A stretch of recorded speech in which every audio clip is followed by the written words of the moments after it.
Hello. Hi, my name is Jennifer Casa-Todd. I am an educator, an author, a speaker. I'm currently working with pre-service teachers at a university in Ontario, Canada. Been in the edtech space for many, many, many, many years, really focusing on digital leadership and wellness. And now my work has sort of morphed into an extension of digital literacy and leadership, but around AI as well. So welcome back to the show. I you. am excited to have you back. Now, last time at ISTE, we were talking about some heavy stuff. Well, student voice is also my jam. So Yes, that's it is. what we were talking about. And you had just released your book. I did. That's right. Plug it. Hopes for School. A student is basically a student perspective on educational transformation. Karen Fan, who is a student from California, who I've actually still never met in person. I was going to ask that. She wrote about her educational experiences and some of the, things that she wished, some of her hopes for school. And I respond to that with my voice. And then there's some educator spotlights in the book as well. So it's a very uniquely written book. Okay. And just, I think, incredible food for thought for No pun teachers intended. who are trying to think a little bit more explicitly about what does amplifying student voice really look like. Okay. And how am I doing that in my school? What am I doing really great? And what are maybe some areas where I might need to have a few conversations with staff or my own students. So. Okay. We couldn't get more 180 degrees than we're about to take today. I heard. We are going to be absolutely vulnerable today. Okay. So, our topic for today are funny stories from the classroom. As educators, we're hit with heavy stuff all the time. We hear stories from our students. We have to make phone calls to social services at times. We deal with disagreements among staff, and we might be having some sort of just absolute tension with our grade level departments or our content areas and that, and we live that all the time, and we breathe it at school. We take it home with us at times. It weighs on us. But there's also the other side of education, and it's the things that just make us laugh. They make us put our head down in shame, like, oh my gosh, did that really just happen? And you laugh about it later. And that's what we're going to discuss today. I'm going to kick it off. Amazing. I can't wait to hear your story. So, this is one of my most embarrassing stories that I have in the classroom. Okay. So I taught fifth grade in Arizona, and I also had the GT students. So what does GT stand for? I'm from gifted and Toronto. talented. Oh, right. Gifted Okay. and talented. Of course. Talented, yeah. Actually, the only time in my life I've ever been in a gifted and talented classroom was when I was a teacher, because as a student, I would not be found in that classroom. And so I've gone through the certification in that in Arizona, and I have a passion for that differentiation in the classroom, and so I was doing rotations and stations. Okay. I had to lead all my instruction through rotations and stations. So I had a station where I was a station, and I had my small group instruction where I was able to differentiate with different groups.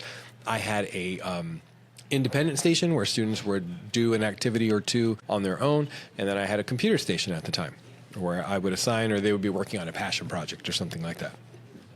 Came back from lunch, and I don't remember what I had, but it was we had to revamp our schedule. So I had our reading rotations in the afternoon after lunch, and we came back to that kidney-shaped table that I had, where I was sitting there and we're reading a book and we're kind of just reading along, and I'm sitting there and I'm reading, and then it's the students' turn to read, and they're going through. I fell asleep, and when I say I fell asleep, I was out.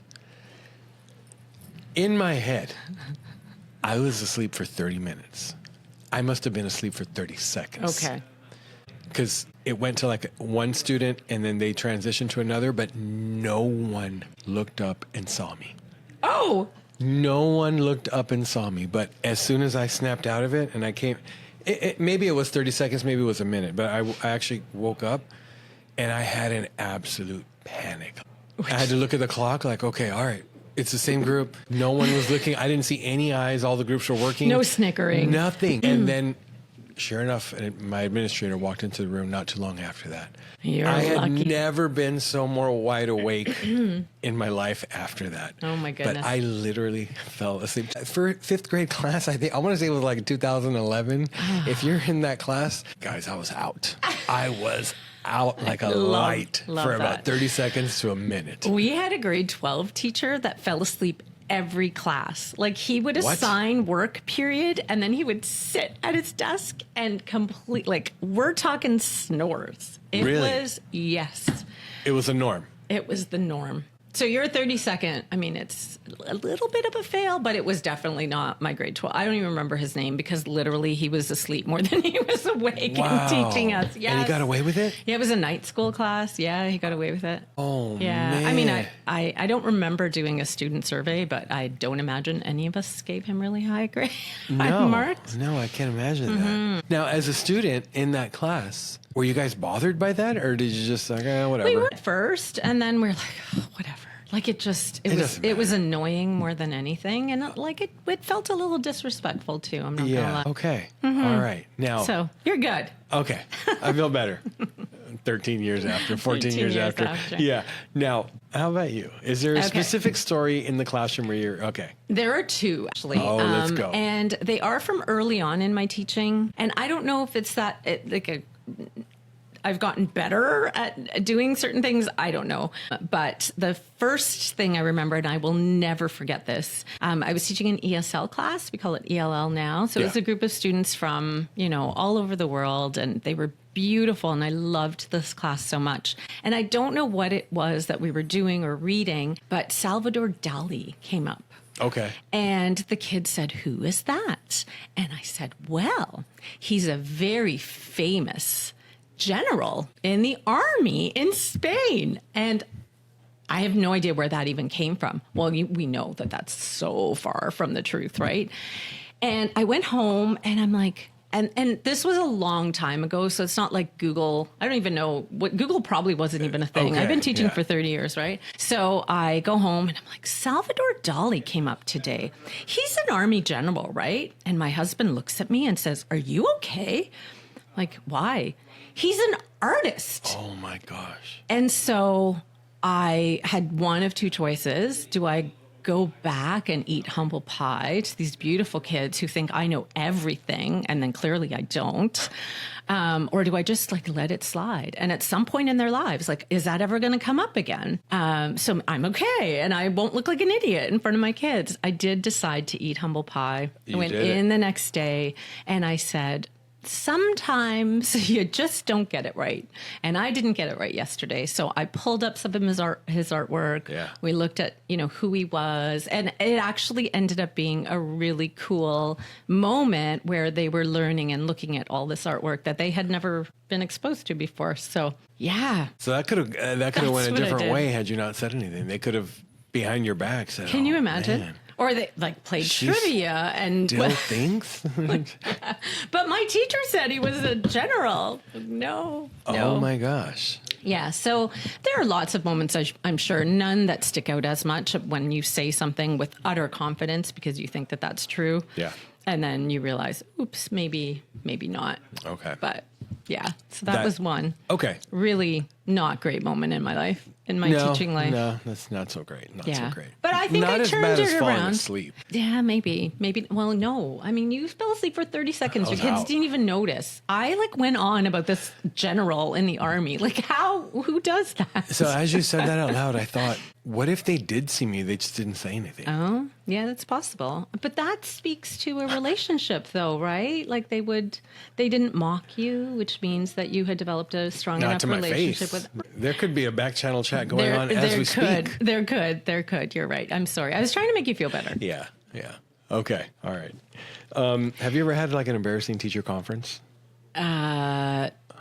Parent-teacher conference? No, actually, I haven't. I've always been scared of teacher conferences, but I always would bring, I would have kids right before a teacher conference do a self-assessment of what their goals are, and then I put that in front of the parents. And so honestly, I've never really had a negative conference because it's really how do you argue you with, can't argue with this that, is what your kids' goals are, right? This is their mark, but then these are the goals for them to improve and That's it. Okay. Yeah. Do you want to know my other really embarrassing? And I don't know what I would do differently. I guess, well, I'd love to know what you would do differently. But it was, again, in some of my early years of, actually, I was substitute teaching. Oh. No, that's not true. Okay. I'm sorry. Recollection. Any story that starts off with, hold on, there's another one. No. Okay.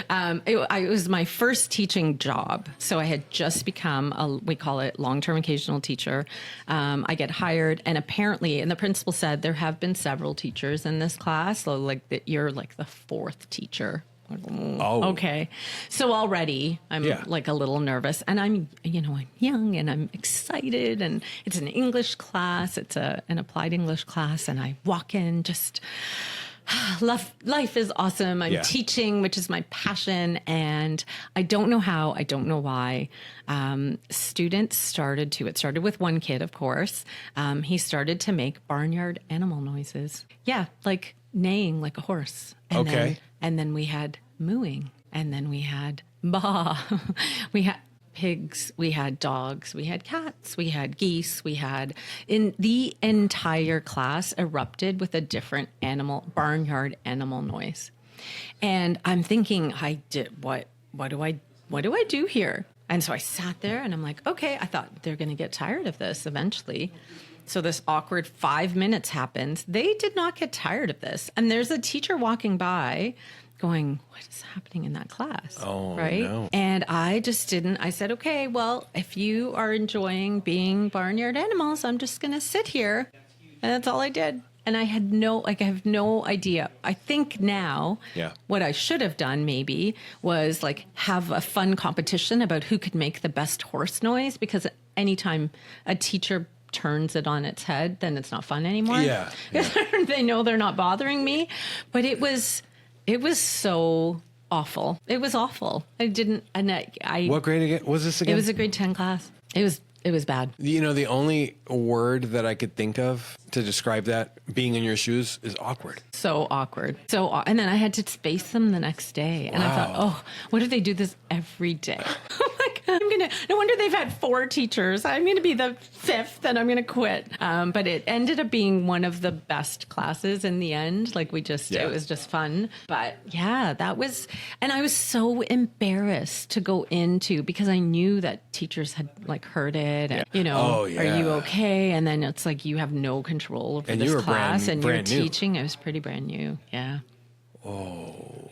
Yeah. Yeah. Is that what you were thinking about when you were thinking embarrassing stories? Because that feels very embarrassing. Yeah, that could definitely be very embarrassing. Mm-hmm. Yeah.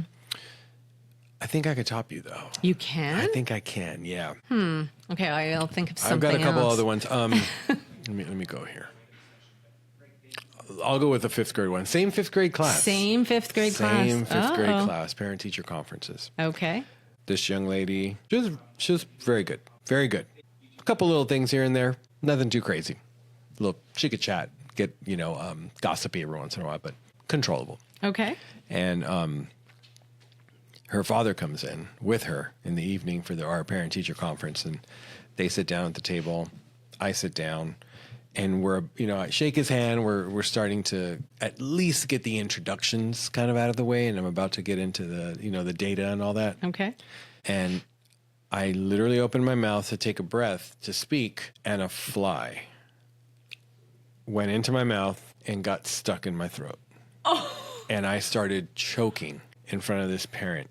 They had no idea. They didn't see the fly. They didn't see the fly. They didn't see anything. They just saw me choking, and I just saw a look of confusion on their face, and I was literally choking. Oh my gosh. And I finally got it down. I didn't have any coffee. I didn't have any water, nothing around. And there's nothing you could do other than swallow. Oh. So I'm sitting there and I finally got it down, and they were like, "Are you okay?" And I literally stopped, and I went, "I just swallowed a fly."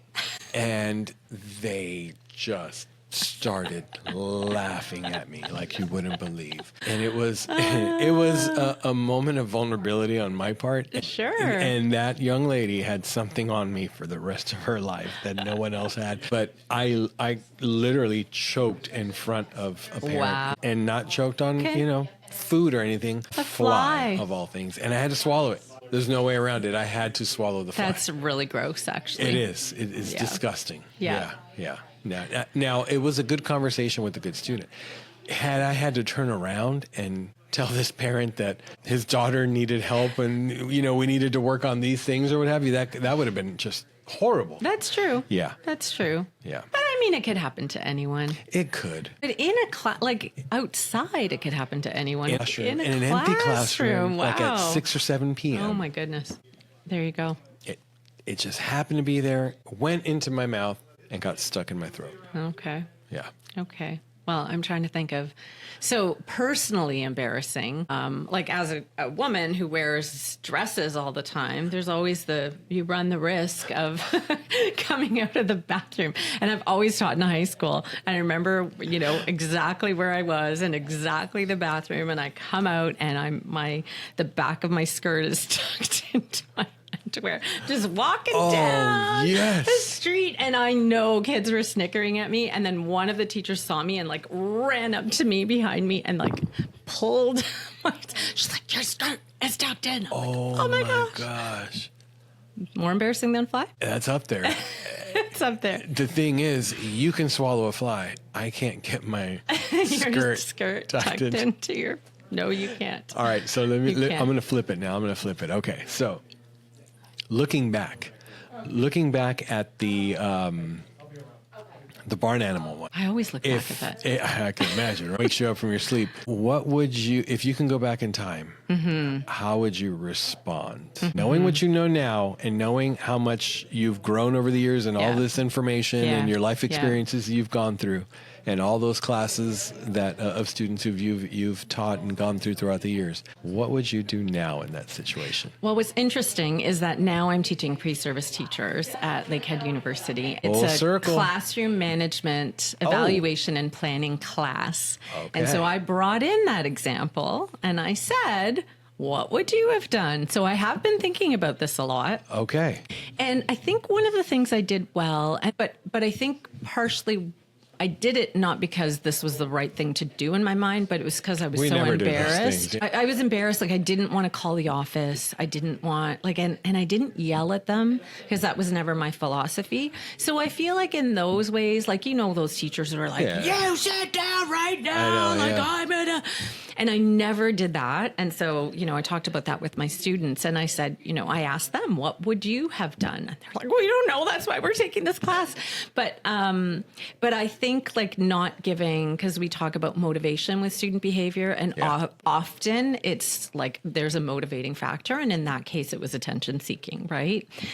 So just not giving it that attention. So I kind of intimated that earlier when I was sharing the story, but like turning it on its head, making it a joyful or a playful moment and saying, I love that you guys are doing this. I think it would be so cool if we read Animal Farm together. What do you think? Like turning it on its head that way. So they're like, what? What? What do you mean Animal Farm? What is this? Right? Yeah. Like, why is this teacher saying this?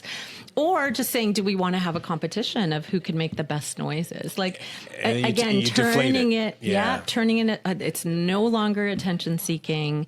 They'd be like, well, this isn't fun anymore. Yeah. Like, it's not bothering her.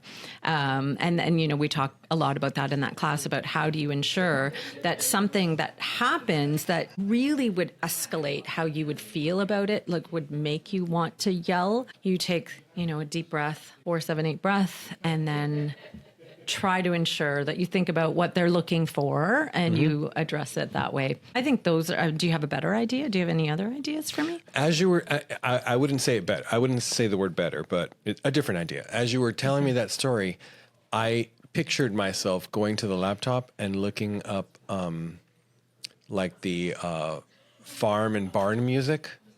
Oh, that would be good. That would have been good. Playing it and then, you know, hooking it up to the system in the in-class system and then creating the environment on the farm. Oh, I love that, actually. And the next day I would have came in overalls. That's where my brain went. I like both those ideas. Okay. That's awesome.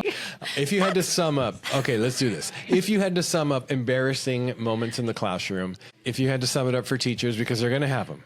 So for your pre-service teachers, yes, they're going to have embarrassing moments. What would you give them as advice? Just take a deep breath And honestly, allow it to be something that you laugh about later, because it could just be a great moment of joy in your class anyway. Like just don't be too hard on yourself. It's going to happen. Yeah, it is. It's going to. It's not a matter of if, it's a matter of when. Yeah. And ultimately, when you have developed a relationship with your kids, they're going to forgive you in the same way that, they would hopefully forgive each other too for things that happen. Absolutely. Absolutely. So with that being said, I have something for you. Give me 1 sec. You have something for me? I have something for you. I am so excited. I think being together is a gift in and of itself. Last time you gave me a copy of your book and I didn't have a copy of my book. Oh my gosh. So here's a copy of mine.